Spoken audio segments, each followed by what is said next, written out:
Transformer Pangaon, हिंगणीपा, शेंद्री, उपळाई, बोरगाव, पांगरी, दामणगाव, चिखर्डे, सुरडी आणि गौडगाव या 10 ठिकाणी जे आपले पॉवर ट्रान्सफॉर्मर आहे, सबस्टेशन आहे, तिथं ऍडिशनल पॉवर ट्रान्सफॉर्मर या 10 ठिकाणी आपण त्या ठिकाणी केलेत, मंजूर केलेत. क्षमता विस्तार वैराचं सबस्टेशन आता 5च्या ऐवजी 10चा ट्रान्सफॉर्मर त्या ठिकाणी येणार आहे. आणि नवीन ट्रान्सफॉर्मर तुम्ही एक ट्रान्सफॉर्मर करायला फिरता, एका शेतकऱ्याचा वैयक्तिक डीपी करायचं म्हणलं तरी इस्टिमेट करता, सँक्शन घेता, आमदाराचं शिफारस पत्र, खासदाराचं शिफारस पत्र, डीपीडीसीची मीटिंग झाली का, आमचं मंजूर आलंय का.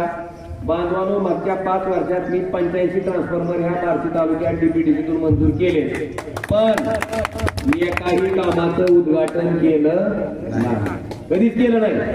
मी साधारणतः 3.5 कोटी ते 4 कोटी रुपयाचा खासदार निधी दिलाय, पण एकाही कामाचं उद्घाटन केलेलं नाही. आरडीएसएस मधनं सुद्धा जवळपास 190 कोटी 21 लाख, याच्यामध्ये आता 485 शेतकऱ्याचे वैयक्तिक ट्रान्सफॉर्मर या आरडीएसएस मधून होणार आहे. त्याचबरोबर 234 क्षमता विस्तार म्हणजे जे ट्रान्सफॉर्मर 63चे आहेत ते तुमचे 100चे केले जाणार आहेत. आणि एसटी लाईन जी 33 केव्हीची आहे ती 55 kilometre, 11 KV line 306 kilometre, NT line 151 kilometre, असं 190 कोटी 21 लाख रुपयाच्या कामाच्या मंजुऱ्या त्या ठिकाणी देऊन ही कामं तुमची होणार आहेत. फक्त माझं राहिलं काय, त्याचा नारळ फोडायचं माझ्याकडून राहून गेलं. नारळ फोडायचं का फोडलं नाही सांगतो का फोडलं नाही. ही 190 कोटी खासदार निधीचे पैसे किंवा तुमच्या कुठल्याही कामाला जे मी पैसे वर सांगितले सगळे, ही पैसे कुणाचे आहेत? लोक म्हणतात केंद्र सरकारचे. केंद्र सरकारच्या काय बापाच्या घरी झाड आहे. जीएसटी भरता का नाही? शर्ट घ्या जीएसटी आहे, पॅन्ट घ्या जीएसटी आहे, मोबाईल घ्या. माणूस गेल्याच्या नंतर पोचवायचं सामान घेतलं तर त्याच्यावर सुद्धा 5 रुपये पैसे जीएसटी आहे. जीएसटीच्या रूपानं गोळा केलेला पैसा कुणाचा? मग जनतेचा पैसा जनतेसाठी खर्च केला तर खासदारानं, आमदारानं, कुणी का असेल आपल्या बापाची घरची इस्टेट टिकून ऐकल्यावर भाव खायचं कारण नाही का? आहे का?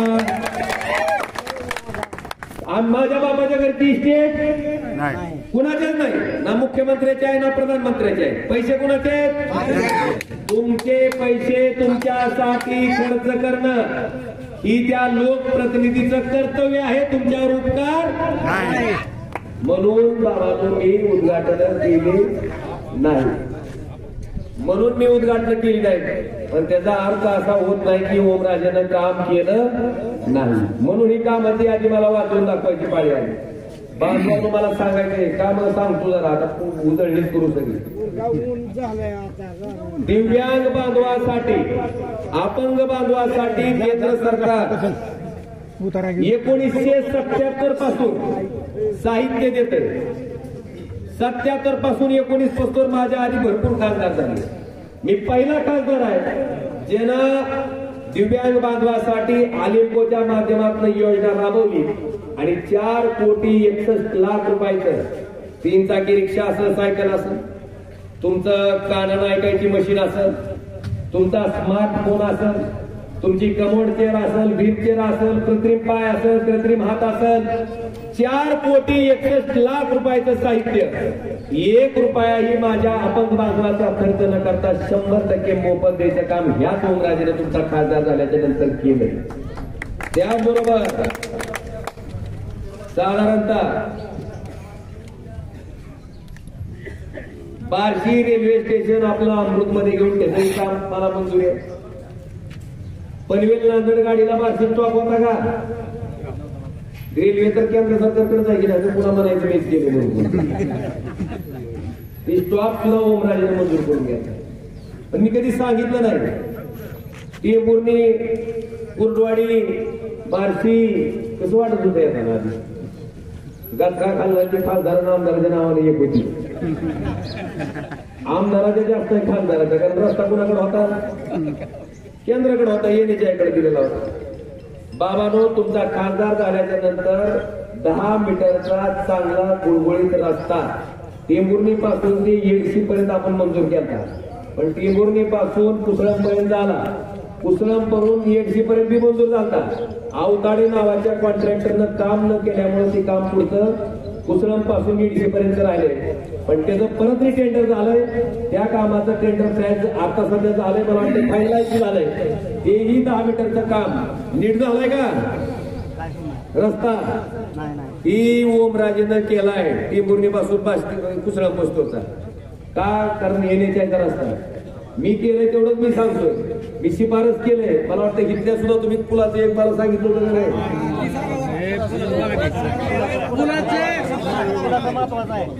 उपळे ते रामेश्वर मंदिर भोगावर नदीवरचा पूल 5,76,00,000 ला. त्या कामाचं शिफारस पत्र केलेलं माझ्याकडे आहे आणि आहे सगळं आहे. आपण मला काय म्हणायचंय? अरे काय उपकार आहे का मला? मी नारळ फोड्या नाही.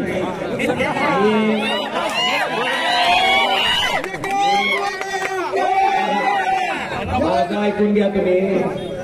मला जी कामं केली त्या सगळ्या कामात सगळ्याच लोकप्रतिनिधीचा सहभाग असतो. मी कधी कुणाचं श्रेय घ्यायच्या भानगडीत पडत नाही. मला कुणाचं नाकारायचे नाही. पण जी केलंय तीच मी केलंय म्हणून सांगतो. म्हणून तुम्हाला एवढंच सांगतो की ही काम असेल. आणि आज तुम्हाला वचन देतो की टेंभुर्णी ते तुमचा जो रस्ता आहे आपला, जे की मराठवाड्याचं प्रवेशद्वार म्हणलं जात आहे, त्या रस्त्याचा 4 पदरीचा DPR नितीन गडकरी साहेबांनी तयार केलाय. त्याचा पूर्णपणे पाठपुरावा करून तुम्हाला शब्द देतो की पुढच्या 5 वर्षामध्ये तो रस्ता सुद्धा पुढचा 4 पदरी झालेला तुम्हाला दिसेल. बार्शी तुळजापूर किती द्या नाही माहिती आहे का? श्रीपेठ पिंपरीचा सुद्धा 1,80,00,000 रुपयाचा जे नाबार्ड मधला पूल आहे तोही त्या ठिकाणी मंजूर करून घेतला. दोराळ्याच्या तिथे तुम्हाला माहिती आहे गोरबागाची पालखी आली की त्या पालखीला पाण्यातून जावं लागायचं. आपण उद्धवजी ठाकरे साहेब मुख्यमंत्री असताना 4 कोटी रुपयाचा त्या ठिकाणी पूल कम बंधारा करून घेतला. त्यामुळे गोरबागाची पालखी आता पुलावरून जाते. बरेच काम आहेत मी पारायण करत बसत नाही आणि करणं माझं कर्तव्य आहे. फक्त तुम्हाला मला एवढंच सांगायचंय की ओमराजे साध्या शेतकऱ्याचा फोन आल्यावर त्याच्या डीपीच्या बाबतीत जर काळजी घेत असेल तर तुमच्या जीवनावर परिणाम करणाऱ्या केंद्र सरकारच्या आणि राज्य सरकारच्या योजना राबवण्याच्या बाबतीत ओमराजे कधीही कमी पडणार नाही. म्हणून जर मी 2.5 वर्षाच्या सत्तेमध्ये फक्त 1 वर्षात इतकं काम करू शकत असेल, तुमच्यासारखा मंत्री मी नाही म्हणाव मी. जर तसं काही झालं तर मला वाटतं आम्ही कुणाला ऐकायचं काही कारण आमचे 24 तास कुणासाठी बांधवाने एवढं पुष्कळ आहे. मला काही विषय तुमच्या सगळ्याच्या समोर मांडायचे. माझं मोदी साहेबाचं काही वाकलं नाही. माझं त्यांचं काय 36 आकडा नाही. अगर माझ्या बांधाला बांधली नाही त्यांच्या किंवा त्यांनी माझा बांध चुकरलाय म्हणे. काय झालंय की सन्मान दिलं की 2022 पर्यंत आम्ही शेतकऱ्याचं उत्पन्न काय करू झालंय गाव दुप्पट. मग ह्याच्यावर मी तुमचा खासदार म्हणून बोललं पाहिजे का नको? आम्ही नुसतं एवढंच भाषण करायचं. हमारे देश के यशस्वी पंतप्रधान नरेंद्र मोदी के नेतृत्व में भारत जो तरक्की की सीढ़ियां आणि इकडे कांद्याचा काटा कसा का निघाला होय, इकडे सोयाबीनचा काटा कसा का निघाला, इकडे दुधाचा काटा कसा का निघाला. बोलायचं का नाही? मी बोललो. मी कुणाच्या बापाला घाबरायचं काही कारण नाही. मी बोललो का बोललो? 11,000 रुपये क्विंटल आमचं सोयाबीन घेतलं. किती? तुम्ही लगेच पाम तेलावरचा आयात शुल्क कपात केलं. तुम्ही लगेच सोयाबीन आयात केली आणि 11,000 रुपये क्विंटलचं सोयाबीन किती हजार रुपयाला आलं? मोदी नाही तुम्ही म्हणायचं काय? 11,000 रुपयाचं सोयाबीन 4,000ला आलं. कांदा कांदा कशी करायची बघ सोयाबीन कांदा 60 रुपयाला गेला न गेला ही कांद्यावर मग आम्ही कांदा उकडण्यावर फेकून दिला तेव्हा कोण आलं का विचारायला आम्हाला इकडच काय रे बाबा म्हणून कांद्याचा भाव वाढल्यावर महागाई वाढते सोयाबीनचा भाव वाढल्यावर महागाई वाढते दुधाचा भाव वाढल्यावर महागाई वाढते तर माझं केंद्र सरकारला विचारणं आहे की अदानीच्या सिमेंटच्या एका पोत्याचा भाव 2014 ला 200 रुपये होता आज तीच भाव 450 ला गेला महागाई नाही वाढत मग का मोदी साहेब म्हणत नाही अदानी मामा 450 ला विकू नको सोयाबीन जसं 11,000चा आम्ही 4,000 निघता तू सुद्धा 450 पोत 200 गजनी अंबानीची 30,000 रुपये टन होती 30,000 रुपये स्टील आज 63,000 ते 70,000 रुपये टन आहे तुम्ही का म्हणत अंबानी मामा 70,000 विकू नको महागाई वाढते 30,000 म्हणते का म्हणजे महागाई फक्त शेतकऱ्याच्या मालाला फक्त नियंत्रित करायला बरं कोण शेतकरी कुठला तरी शेतकरी शेतीच्या उत्पन्नावर शेतीच्या प्रपंचावर आपला करू शकतोय का प्रपंच पुरीचं लग्न करू शकतोय का लेकराचं शिक्षण करू शकतोय का म्हणून आत्महत्याला प्रवृत्ती होतोय शेतकरी त्या शेतकऱ्याच्या वस्तूचे भाव वाढल्यावर तुम्ही कमी करता आणि जी उद्योगपती देशात जगात नंबर 3च्या यादीत जातात श्रीमंत त्या ठिकाणी उद्योगपतीच्या त्यांच्या मात्र वस्तूचे भाव वाढल्यावर तुम्ही कमी करीत नाहो मग सरकार नेमकं कुणासाठी आहे सरकार या शेतकऱ्याकडे लक्ष द्यायला पाहिजे का उद्योगपत्याकडे शेतकऱ्याकडे म्हणून बोललो आणि तोंडावर बोललो त्यांच्या तोंडावर बोललो कोण घाबरलं नाही शिपूड घातलं नाही मी त्यांच्या छाताडावर त्या ठिकाणी बोललो की तुम्ही शेतकऱ्याला माती काढायचं पाप त्या ठिकाणी करताय ही बोलणार पण तुमचा संसदेतला ओमराजेच खासदार होता हे तुला मला आवडलं आज मला तुम्हाला विचारायचंय की पवार साहेब कृषी मंत्री असताना आपण 100 रुपयाला इकलेला कांदा बी आपल्याला आठवत असेल आज तुम्हाला विचारायचंय की शेतकऱ्याची कर्जमाफी झालेली तुम्हाला माहित असेल 72,000 कोटीची होती किती मग मला सांगायचंय की ते सरकार 72,000 कोटीमध्ये देशातल्या शेतकऱ्याचं कर्ज माफ झालं बरोबर आहे का देशातल्या किती कोटी 72,000 कोटी आणि आताच्या सरकारनं मागच्या 10 वर्षात 15 लाख कोटी कुणाचे माफ केले अदानी अंबानी उद्योगपत्याचे माफ केले जर या सरकारनं ही 15 लाख कोटी शेतकऱ्याचं कर्ज माफ केलं असतं तर 20 वेळेस कर्जमाफी करता आली असते किती वेळेस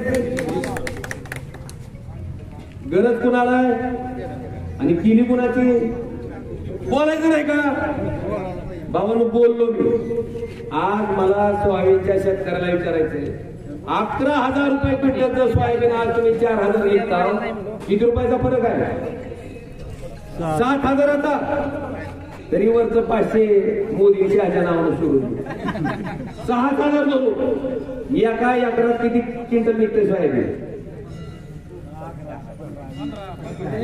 15 क्विंटल मी शेती करतो 15 क्विंटल म्हणायचे का मी क्विंटल विचारायला 6-7 क्विंटल तरी वरच 2 क्विंटल सोडून देऊ 5 क्विंटल धरू 5 क्विंटलला 6,000 रुपयाचा भाव पडला तर 5 सक आता 30,000 रुपये एका एकरात काय झालं बुडालं एकरात 30,000 म्हणलं तर 5 एकरात 5-3-15 म्हणजे 1,50,000 निब्बर हवाडा खाल्लाय आपण कितीचा 1,50,000चा 1.5 लाखाचा आणि पारावर बसून चर्चा काय 4 महिन्याचा 2,000 आला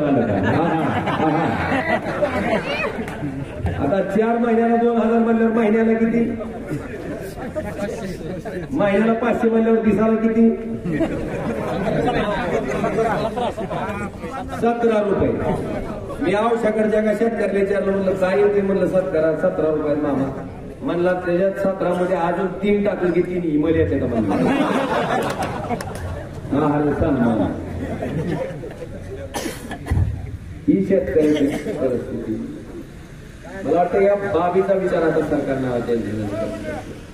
आणि बांधवानो जे डॉक्टर पद्मसिंह पाटील तुमच्या या भागाचे 5 वर्ष खासदार होते त्यांनी संसदेत 5 वर्षात कवा बोललेत का?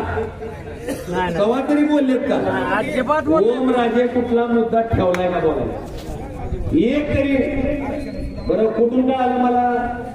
तुमच्याकडूनच कळालं. तुमचे फोन होतो म्हणून माहिती होती म्हणून तिथं बोलतो. नसतं माहिती होत तर बोलता आलं असतं का? आणि आज तुम्हाला सांगायचंय की जरांगे पाटलांचं आंदोलन चालू होण्याच्या पूर्वी जेव्हा सुप्रीम कोर्टात मराठा आरक्षणाच्या विरोधातली याचिका दाखल झाली त्यावेळेस ओमराजे केंद्र सरकारकडे बोललाय लोकसभेत. काय बोलला? तामिळनाडू राज्याचं आरक्षण 50च्या पुढे जाऊन सुद्धा केंद्र सरकारनं तवाच्या तामिळनाडू सरकारच्या बाजूनं ऍफिडेव्हिट दिल्यामुळं तामिळनाडूचं आरक्षण टिकलं होतं. तर आता सुद्धा मराठा आरक्षणाच्या बाजूनं महाराष्ट्र राज्याच्या बाजूनं आताच्या केंद्र सरकारनं तसंच ऍफिडेव्हिट द्यावं म्हणून 50%ची मर्यादा ओलांडल्याच्या नंतर सुद्धा आमचं आरक्षण रद्द होणार नाही. बांधवानो त्यावेळेस मराठा आरक्षण मांडा म्हणून कोणी सांगितलं नव्हतं मला. त्यावेळेस जरांगे पाटलाचं आंदोलन नव्हतं. का बोललो? कारण सांगतो. एका मराठा समाजाच्या शेतकऱ्यानं त्या दरम्यान आत्महत्या केली. का केली? स्वतःच्या लेकीचं बी फार्मसीला ऍडमिशन घेण्यासाठी ती माणूस दिवसभर धाराशिवला 4 कॉलेज पालथे घातले आणि 4 कॉलेजमध्ये फीस ऐकली. अक्षरशः त्या मुलीच्या बापानं संध्याकाळी जाऊन फाशी लावून आत्महत्या केली. का? म्हणला मी हिचा बाप असून जर हिला शिक्षणासाठी पैसे पुरवू शकत नसेल तर मी जगून काय उपयोग आहे. मला वाटते ती घटना माझ्या मनाला वेदना देणारी होती आणि त्या भूमिकेतनं मराठा समाजाच्या गरीब शेतकऱ्यासाठी हे आरक्षण महत्वाचं आहे म्हणून त्या आरक्षणाचा मुद्दा ओमराजेने त्यावेळेस त्या ठिकाणी मांडला होता. त्यावेळेस कुठलंही आंदोलन नव्हतं. आज त्याच्यानंतर मराठा आरक्षणाचे अनेक आंदोलनं झाले. त्याच्यानंतर सुद्धा लोकसभेत 7 वेळेस मराठा आरक्षणाचा मुद्दा मी मांडला. एवढंच नाही, लिंगायत समाजाला अल्पसंख्याक समाजाचा दर्जा द्या म्हणून मागणी करणारा मी पहिलाच खासदार आहे हे सुद्धा मला सांगायचं. आज धनगर समाज असेल, मुस्लिम समाज असेल यांच्या आरक्षणाचा विषय मांडणारा पण मीच खासदार आहे. आज या सगळ्या बाबीचा विचार केल्याच्या नंतर मला आपल्याकडे नम्र आव्हान आहे की पुढचं कुटुंब तुम्हाला दिसायला लागले आहे. नवरा भाजपमध्ये मंडळी गेल्या त्यांना विचारलं पत्रकारांनी आता राष्ट्रवादी कशी काय वाढी मारली तुम्ही म्हणली कशाला वाढवायचे म्हणली माझा नवरा तिकडे भाजपमध्ये आणि कशाला वाढवायचे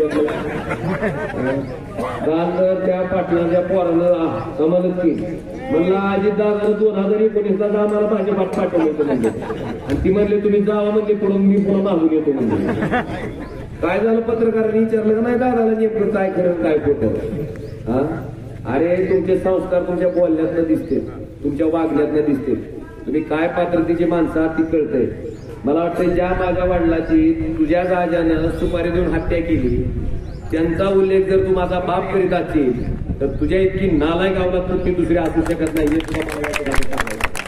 आणि आम्ही संयमी आहोत. आमच्या आईबापांनी चांगले संस्कार केलेत म्हणून आम्हाला तुम्हाला त्या भाषेत उत्तर देता येत नाही.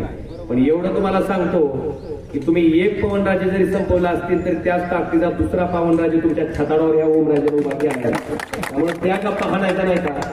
पैशाच्या माझावर बोलायचं नाही. आणि 40 वर्ष तुम्ही जे स्वप्न दाखवता ना धाराशिवकरांना 45 वर्ष मंत्री असताना मला बार्शीच्या लोकांना विचारायचंय बार्शी तालुका आहे धाराशिव काय मग आडत कोणती मोठी पाहिजे होती? धाराशिवची का बार्शीची? हाय का तिथं काळ पुत्र हाय का? आणि इकडं बार्शी मग कसा धाराशिवचा काही कस करायचा का बार्शीचा तुम्हाला? उघड आहे. मला लय बोलायची सांगायची गरज नाही म्हणून बांधवानो फक्त आता शेवटचा विषय आहे. शेवटचा विषय मला तुमच्या सगळ्याच्या समोर मांडायचा आहे की भाई और बहनों, न खाऊंगा ना नहीं खाने दूंगा, लेकिन जो भी ज्यादा से ज्यादा खाने वाला है उसको साथ में लूंगा। सन्माननीय अजितदादा पवार, 70,000 करोड़ का घोटाला। कोण बोललो? मी बोललो का? मोदी साहेब। मोदी साहेब, आमचा तुमच्यावर विश्वास होताच ना, पण तुम्ही 70,000 कोटीचा घोटाळा म्हणून आरोप ज्या पवार साहेबांवर केला, अजित पवारांवर, तेच अजित पवार 6 दिवसानं तुमच्याच मंत्रिमंडळात कोणत्या खात्याचे मंत्री म्हणून आले? अर्थमंत्री म्हणून। का दिला अर्थ खात्यामध्ये? आमच्या इतकं खायचं चांगलं दुसऱ्या कोणाला? खायचं खातायची। मग सन्माननीय मोदी साहेब, आम्ही तुमच्यावर विश्वास ठेवायचा कसा? तुम्ही आम्हाला शब्द दिला, तुम्ही जर त्यांना जेलत घातला असता आम्ही काय म्हणलो नसतो, पण जी तुमच्या पार्टीत येईल त्याला मोकळी आणि जी विरोधात राहील त्याला, ही योग्य आहे का? ही योग्य आहे का? मला वाटतं या सगळ्या बाबीचा विचार आता तुम्ही करणं गरजेचं आहे। आणि म्हणून येणाऱ्या 8 तारखेला 8च आहे, मग तसं का तुम्ही मोदी की गॅरंटी म्हणजे बघायची? इथं काय रेडिओवरचं भाषण आहे का? मी पुढच्यानं चुकायचं मोर्चानं तुम्ही म्हणा ऐकून घे। मी 8 म्हणून 8 म्हणलो होतो। तारीख किती आहे? किती आहे? जागा। आणि आपला बाण चोरलेला आहे म्हणून निवडणूक आयोगानं काय दिलंय? काय दिलंय? काय दिलंय? मशाल। मशाल। आता मामा बरं झालं बांधव। शिवसेना कुणाची हो मामा? ती दुहाण्या म्हणतोय एकनाथ शिंदे। राष्ट्रवादी काँग्रेस पार्टी कुणाची मामा? ही दुहाण्या म्हणताय अजित पवार। बघा, आमचा बाण चोरलाय आम्हाला मशाल, त्यांचं घड्याळ चोरलंय आणि ती चोरलेलं घड्याळ घेऊन काही उभा राहण्यात, त्यांना दिली तुतारी। बांधवानो, याचा विचार करा आणि महाराष्ट्राचं राजकारण नासवणाऱ्या माणसाला येणाऱ्या 7 तारखेला मला नुसता असा हापडा पाहिजे निबर की पुन्हा म्हणून कुठल्या भाद्रानं पक्ष सोडून फोडून जायची तलब केली नाही पाहिजे। तुम्ही काय सांगा, तू पक्ष फोडला आणि तोडून जर पलीकडे गेला तर तुझी जनता अशी अवस्था करते। मला वाटतं हा संदेश तुमच्या मताच्या माध्यमातून देणं गरजेचं आहे। आणि म्हणून येणाऱ्या 7 तारखेला मशाल या चिन्हाच्या पुढचं बटन दाबून त्या ओमराजेनं तुमच्यासाठी 5 वर्ष इमाने इतबारे प्रामाणिकपणे काम केलंय आणि त्या केलेल्या कामावर तुमच्याकडनं हक्कानं तुमचं एक मत मला पाहिजे। माझ्याकडे लय मोठी यंत्रणा नाही, माझ्याकडे पैसा नाही, 50 टोके घेतले म्हणून त्याचा प्रश्न नाही, पण माझ्याकडे काय आहे? मला वाटतं ही माझी ताकद आहे। उद्याच्या येणाऱ्या 16 तारखेला मी 16ला फॉर्म भरायचं का? नगर भरायचं का? 16 तारखेला तुमच्या सगळ्याच्या आशीर्वादानं मी माझं नामनिर्देशन पत्र म्हणजे फॉर्म दाखल करणार आहे।